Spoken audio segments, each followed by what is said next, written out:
ఖమ్మం జిల్లా సత్తుపల్లి పట్టణంలోని కృషి బైపాస్ రోడ్లో భర్త ఇంటి ముందు భార్య ధర్నాకు దిగింది. తల్లితో కలిసి తన భర్త వేధింపులు గురిచేస్తున్నారని కుటుంబ సభ్యులతో కలిసి భర్త ఇంటి ముందు భార్య బయట నుంచి ఆందోళన చేపట్టింది. వెంకటాయపాలెంకి చెందిన సంపూర్ణకు సత్తుపల్లికి చెందిన పోతురా సతీష్కు 2018లో వివాహమైంది. కొద్ది రోజులు బాగానే ఉన్నప్పటికీ ఆ తర్వాత తల్లి మాటలు విని తన భర్త అకారణంగా తనను వేధించడం మొదలుపెట్టాడని, బాబు పుట్టిన తర్వాత కూడా భర్త తీరులో మార్పు రాలేదని వాపోయింది.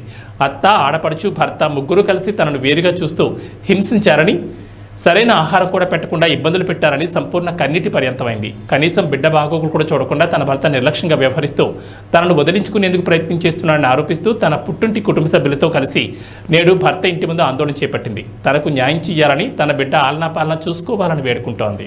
పేరు సంపూర్ణ, నా భర్త పేరు సతీష్. మాకు మ్యారేజ్ అయ్యి డిసెంబర్ 14, 2018లో అయ్యింది.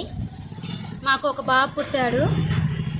తర్వాత 2-3 నెలలు బాగానే ఉన్నాం. మేము 2-3 నెలలు బాగానే ఉన్నాక మా అత్త చెప్పిన మాటలు విను, ఎవరు చెప్పిన మాటలు విను, కానీ నా భర్త నన్ను కూడా వేధించిన, నా అత్తతో పాటు ఇద్దరు నన్ను వేధించి, హింసించి నన్ను బాధ పెడుతూ ఉన్నారు.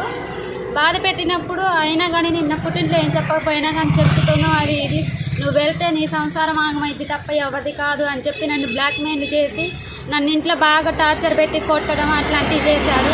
నాకు తిండి కూడా సరిగ్గా పెట్టలేదు. రాత్రి అన్నాలు, మాడిన అన్నాలు అవి పెట్టి వాళ్ళు తినంగా మిగిలిన ఉన్న అన్నమే నాకు పెట్టి నాకు అట్లా ముంచేసేవాళ్ళు. అట్లా ముంచి తినకపోతేనేమో నువ్వు తినేది అదే, నీకు ఇక అన్నం ఇక అదే నీకు అని చెప్పేసి అనేవారు.